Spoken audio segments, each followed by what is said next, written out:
So, Black Veil Brides, this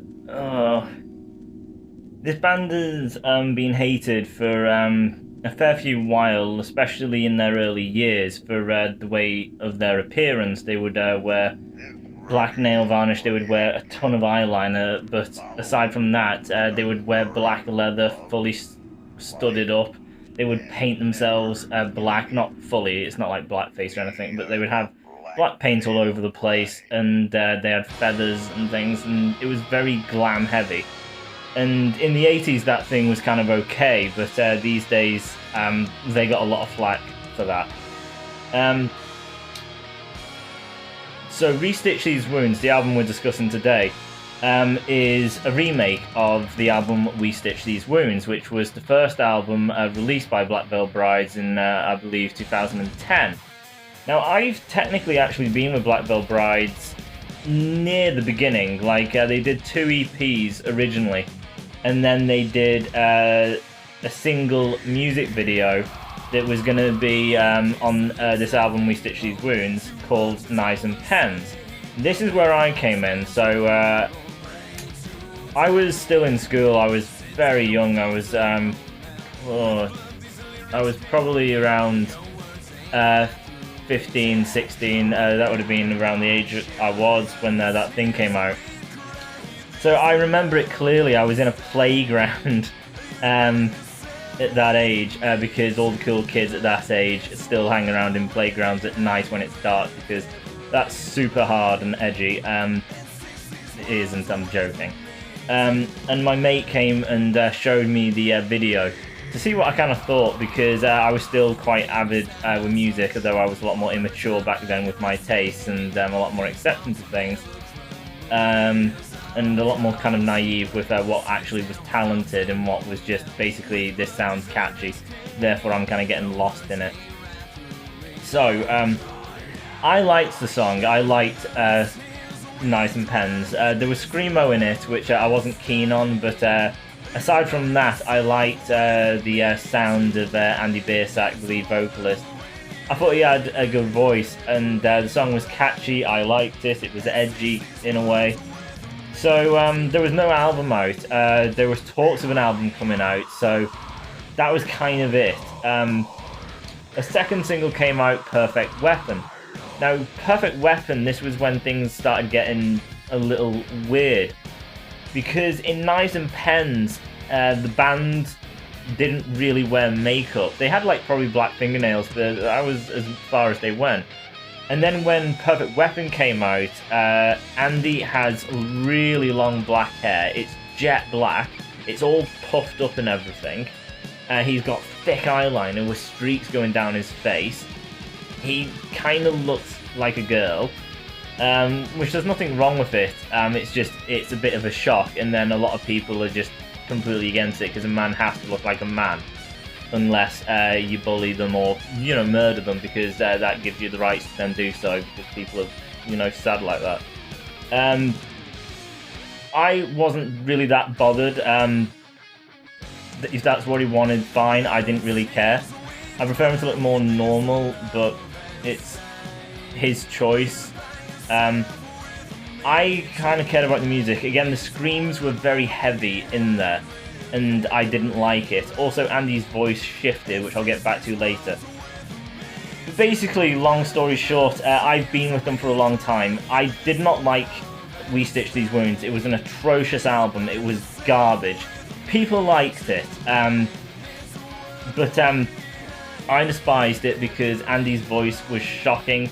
Musically, it was shocking. It was written in such a way to support Andy's voice of the time period he was, well, not time period, but just the age he was, to support him, which again I'll get back to. And because of that, the music really suffered. His voice was garbage. The music had to support his style that he had to use due to age, which then wrecked the music.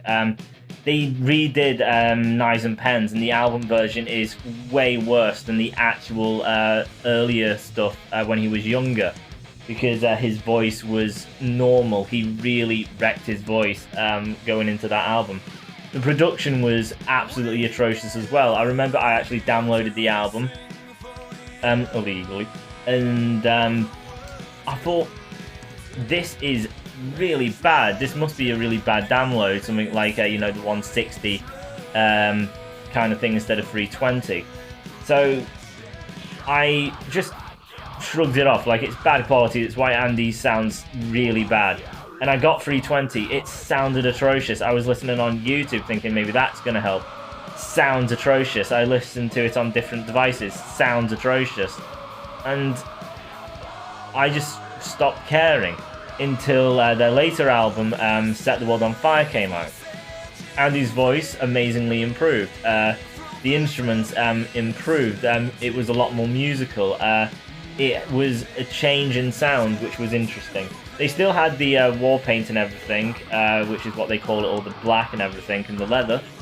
Again, I wasn't too fussed. The lyrics spoke to me because I was still... I just was starting my years of college.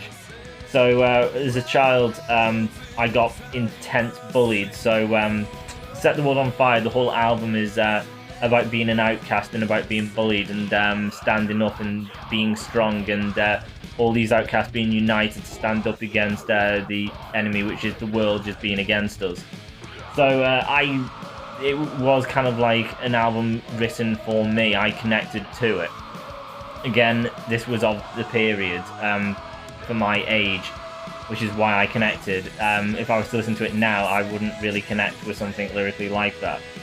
But it stood out to me. I enjoyed it. The solos were great. Music was good. It was catchy. Andy's voice was much improved. Then Wretched and Divine came out, a concept album, again sonically changing. Andy's voice again went through an evolutionary change.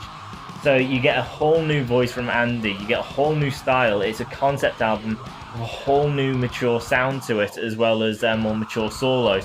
So overall, it was new and it was fresh, which then kept my interest going. Then BBB4 came out. That was more straightforward, kind of rock/metal of like the 80s era. So Wretched and Divine was like the metalcore garbage. Set the World on Fire was kind of like glam metal. Wretched and Divine was this concept, melodic rock kind of thing. Slightly progressive, very slightly. And then BBB4 was rock/metal. So again, there's a lot of shifting, which kind of keeps an interesting appeal, and I liked them from a child, so I had that kind of nostalgia thing to keep me going. The recent album, Veil, I've come off. I've listened to a lot more music now. I'm 27 years old. I'm nearly going to be 28. So I've definitely matured, so I can see a lot of cracks. I can still listen to the old BBB and I get a lot of respect for what it is. They are talented musicians, and Andy is a very unique singer and pretty good as well. I know what the lyrics did for me, so I do have that kind of emotional connection to it, because it got me through certain things and it made me feel stronger in myself at a time when I felt very weak. So that got me through a lot. Veil, unfortunately, didn't do anything new. So this was the first time BBB didn't do anything new. Andy's voice has got to its peak. He doesn't improve anymore. Not to say he's not bothering, it's just the fact that his voice, he started as kind of like a kid as well, so his voice went through cracking into puberty type of stuff. So his voice had fully progressed basically, so there was nothing new coming from that. Sonically and musically, nothing really changed. It was the continuation of Wretched and Divine, and it didn't do anything further. Like if you take Unleash the Archers with the album, what's the album they've just done? Basically, the album at the minute that they've got out is a concept album, and it's set in the past. And then the new album is a continuation, but sonically it changes because now it goes sci-fi. So instead of the kind of medieval era of when that's set, this one's now set in sci-fi stuff. And then sonically that drastically changes. Veil didn't do anything. It was basically a mix of Wretched and Divine, along with nothing really else. It was basically just the extension of Wretched and Divine, but more lazily done. Wretched and Divine, I think it was a first for the band, so there was a lot more passion going into it. This is just continuing it. So it's like they've already done it, they're just finishing it up. It was brand new. There was probably a lot more excitement into doing the album the first time round. As for Veil, there was nothing new. And then you basically get the fact that the choruses are all the same. There's gang vocals that come into the choruses. Not with Andy, it's just gang whoa, whoa, or sing a certain line as Andy goes. And it's very breathy, his singing style and choruses, so it's all kind of the same. Structurally, it's very simplistic, so you notice that as well. The only thing I realised that was bringing me into BVB was Andy's unique voice. 2, the sound kept changing, and then 3, the solos were pretty good.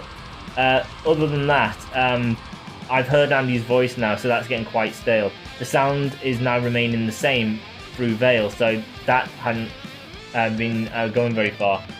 Jake has been getting a bit worse, I think. Wretched and Divine, I think he's peaked, and then he's kind of fallen ever since then, and it's getting worse. So there's nothing really appealing. The songs are very simplistic. They're not doing anything new. The choruses are the same. Structure, it's the same. It's very basic. It's not incredibly progressive, and the songs are going in a multitude of directions, and it has a lot of ups and downs and a lot of shifting. It is basically, you just get your intro, your verse, chorus, a solo, and then the end. It is the typical kind of song layout. So I was bored of it. I didn't care. So now we come to the remake of Restitch These Wounds. And as I said, I did not like this album, and that is true. I hate the album. Andy said, well, the band says, We Stitch These Wounds was made when we had very little money, so the production was really, really bad. And that is true. The production was atrocious. They had barely any funds to make it, so it was done on a budget. And it showed in the quality of the album. So they've gone in now with Andy's new voice, because at the time of We Stitch These Wounds that I said I'd get back to, as I said, Andy's voice was breaking. So in the original music video of Knives and Pens, that was Andy's voice prior to his voice breaking, and then We Stitch These Wounds, his voice was going through that transition. So he sounded worse, and it affected the overall album, and it still kind of does. So basically what happened, which I've said to a few BVB fans through the years, but they keep saying I'm talking bollocks and it isn't true.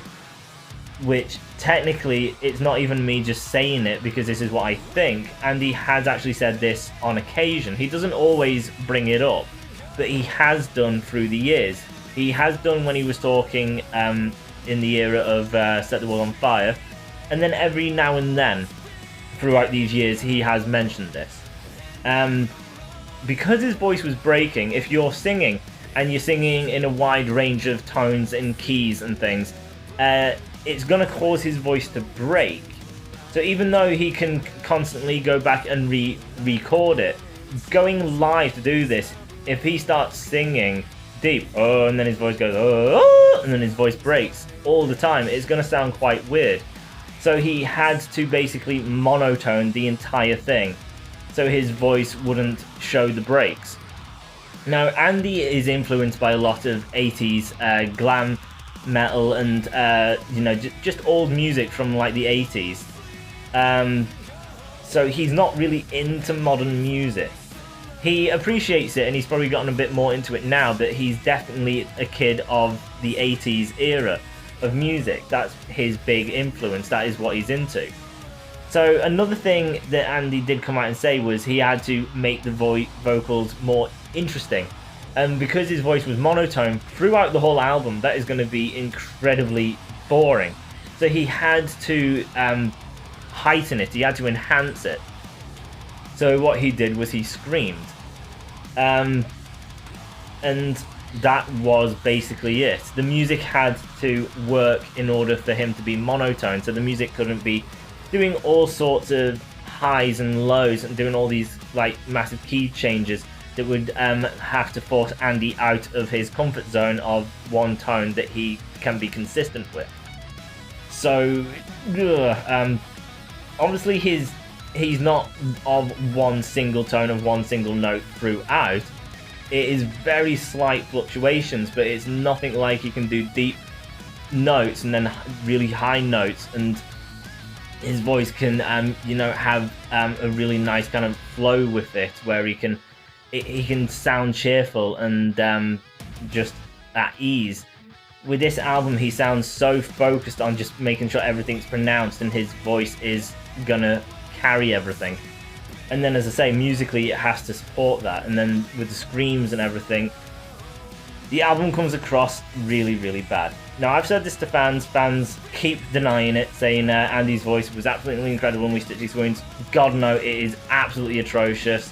There is no variation to it, that is a fact. People saying, well, it's your opinion, his voice is bad. If you like his voice, yes, that is an opinion, and my opinion is I don't like the voice. That is opinion. But it's fact to say he is a bad singer, and he wasn't really that varied. Why is this fact, and why can't it just be an opinion? Because the facts are what notes are. So all the different notes and tones, they are facts. That is actual factual things. There are notes and pitches for singing. And then a singer who can't achieve any of that, usually it's a bad singer. It's not a versatile singer. That is a fact. So factually, he is not a good singer in We Stitch These Wounds. That is fact. And I think Andy has even admitted to this. He knows he was bad, which is why he's gone back as well. This is one of the other reasons. He was atrocious of a vocalist back then. And it was because his voice was breaking and he didn't want that to show, so he had to go monotone. Therefore, musically, nothing could fluctuate. There couldn't be anything overly musical to keep things going. So everything is really just very bland. It's really, really boring. And as I say, the screams, people deny, saying he likes screams. He loves the screamo and everything. Funny seeing it's the only album where it's really that intense. There was some screams in Set the World on Fire, which people was like, there is screams in Set the World on Fire. Yeah, there was one track out of 11 odd, and it was a small portion on the bridge section, and that was about it. And then Wretched and Divine, yeah, he screams at the start of the song, just going, and that's about it. And so, yeah, I know what I'm talking about. So, going back to this album to redo it with a new voice, and to redo it with better production, what is this really going to achieve? As I say, Andy's voice was very monotone because of his voice. Now he's going back, they're not rewriting it, it is the same album. They're just basically playing the exact same notes, all exactly the same, just with better production, and Andy is singing the exact same notes, just with the voice he has now. So this basically means that it's just a higher production of what the album was. So technically this doesn't exactly improve it. What you're left with is basically Wretched and Divine, We Stitch These Wounds is a turd, and Restitch These Wounds is a polished turd. That is what they've gone and done. It's basically just now better production of a crap album. I would say it is better just because the production is tighter and Andy's voice is better, but he is not got a lot of fluctuation to his voice because the album doesn't. Going back to the album, what they really should have done is basically rewrite it to have a lot more fluctuations to it and a lot more musicality to it. Because the first song, well, the first track isn't a song, it's just an intro, which is this record is for the broken, this record is for people who are beaten down. We are the Black Veil Brides, and it's the most cringiest crap there is. So, yeah, that's just appalling and childish, but Andy was, probably 18 or something. So, he was just an immature child at that point, so can't blame him. He's not, the biggest, most mature person. You're 18, so there's that. But the first actual track, when the music starts, it's bass and that's it. You don't really get anything else, and that's the problem. And it's throughout the entire album. Music needs to be musical, so it needs to have fluctuations, it needs to have highs and lows, it's supposed to take you on a journey. But with Wretched and Divine, I keep saying Wretched and Divine, We Stitch These Wounds, there's nothing to it.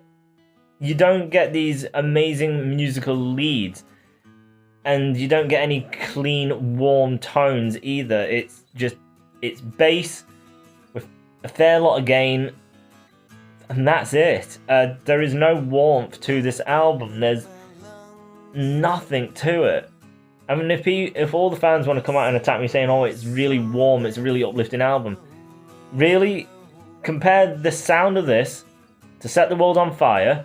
Which album has a lot more lift and musicality to it? You're really going to try and argue that We Stitch These Wounds is more musical and has a lot more tonal shift than Set the World on Fire, which had a lot of fluctuations going on, including Andy's vocals.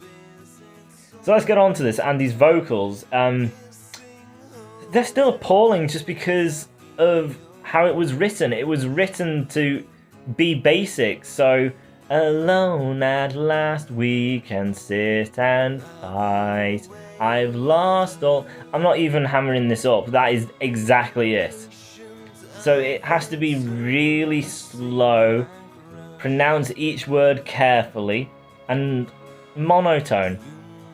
It's not here I stand at the, and you know, like energy. There's no energy to it. It's very dull and boring. So, as I was saying, what they should have done was basically change the tone of the instruments and then rewrite it to introduce more different like key changes, and then redo the vocal melodies and the vocal lines. Therefore, Andy could then actually put a bit more, you know, a bit more pizzazz into his vocals. Andy does have it because, as I say, I liked his performances in all the other albums. Therefore, I know he is capable of a decent wide range. He does have a decent voice. There's these melodic tracks, All That's Lost or something off of Wretched and Divine. His voice is beautiful in that track. It's melodic and it's really nice, and he does it really, really well. In the end, that is just so catchy and has such great fluidity and melody to it. It's fantastic. Rebel Love Song, the album just after We Stitch These Wounds. Just Andy's voice, just the way he does his lines and everything, and just the runs and the rhythm. It's really, really engaging and interesting. So yeah, in Rebel Love Song, you have the verse sung in a certain way, and then you have the pre-chorus sung in a different way, then you have the chorus sung in a completely different way. As I say, Wretched and Divine, why do I keep doing that? We Stitch These Wounds, it is all exactly the same, and that is the issue. His voice does not change, it does not fluctuate. There are subtle things, but it's basically, he has his tone, and then it's slight variations within that kind of tone and pitch. He never really stretches out of that area. And because now Andy can, but he's redoing this album, it means that the vocal melodies and the key tone and everything, the notes, they've all been written, so they haven't adjusted any of it. So it is basically just better production, heightening of the turd that was originally We Stitch These Wounds. So it's still crap. The last track on the album, again, it seems so lazy. The chorus in the last track, there's a gang vocal thing, but it sounds like they are so uninterested, because instead of it just being wah, you know, having an effort, it's just wah, and then it just ends, and then it comes back wah, wah, wah, and that's all it is. It's just like, why does this sound so uninterested?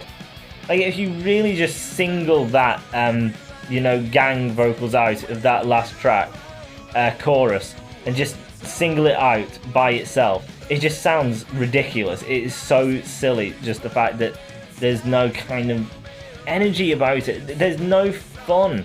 The album is just so unfun, unmusical, uninterested.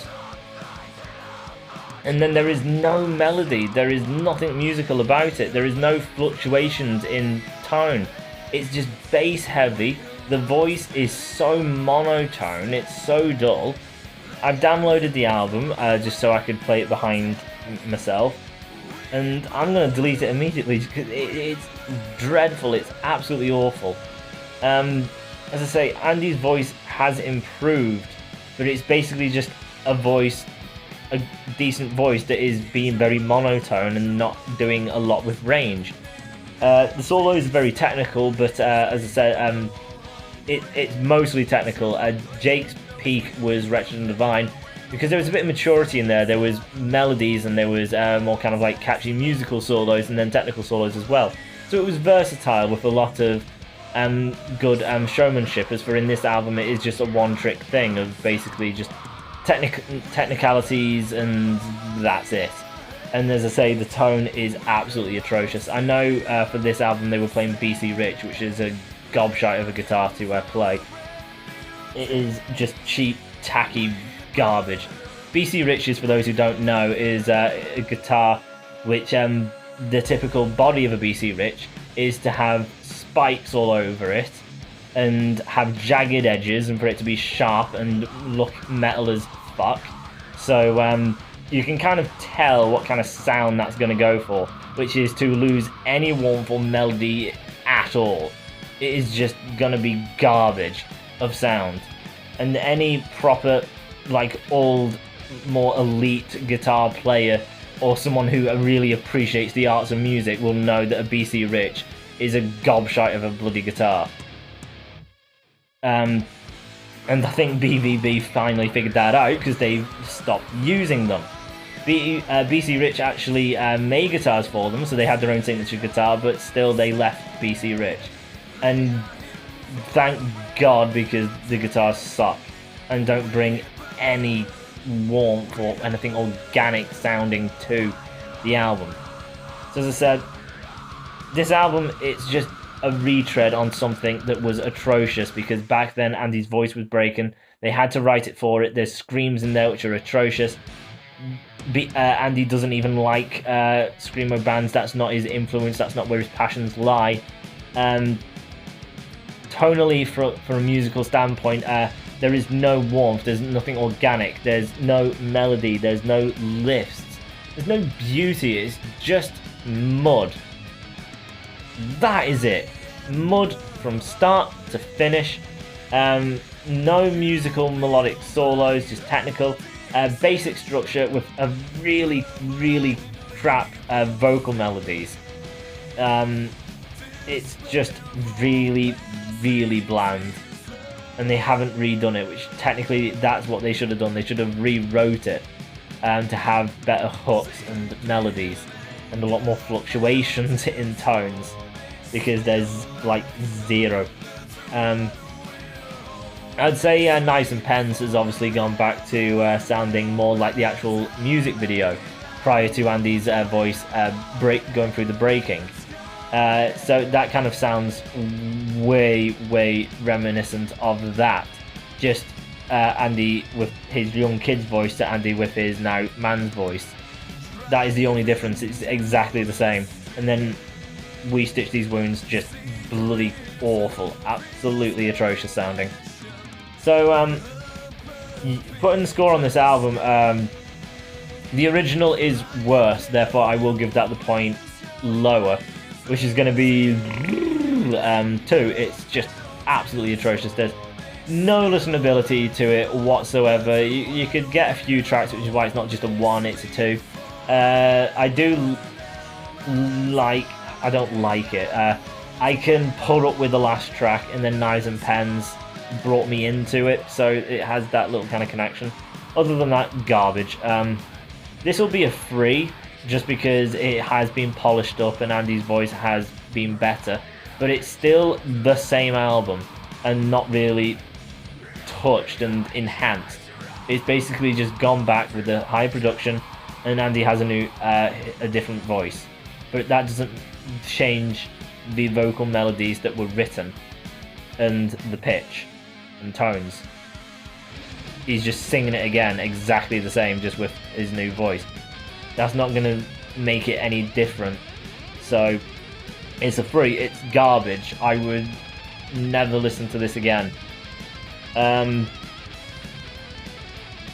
So the fans are gonna adore it because they love it. But for definitely the kind of metal elitist, this is gonna be embarrassing to listen to. It's just going to be a laugh just how atrocious this thing sounds. So the metal elitists who are, you know, mature at the age of, you know, around my age, not going through school, you could probably get a good laugh out of this, just listen to it, just to kind of hear just how atrocious this thing is written, just the fact that it has no vocal melodies or hooks or anything. It is void of any, like, it's void of soul. It is soulless. It is just empty. So you could just listen to a nod track or two. It'll make you laugh. It'll be funny. And then never listen again. That's it. See you guys later.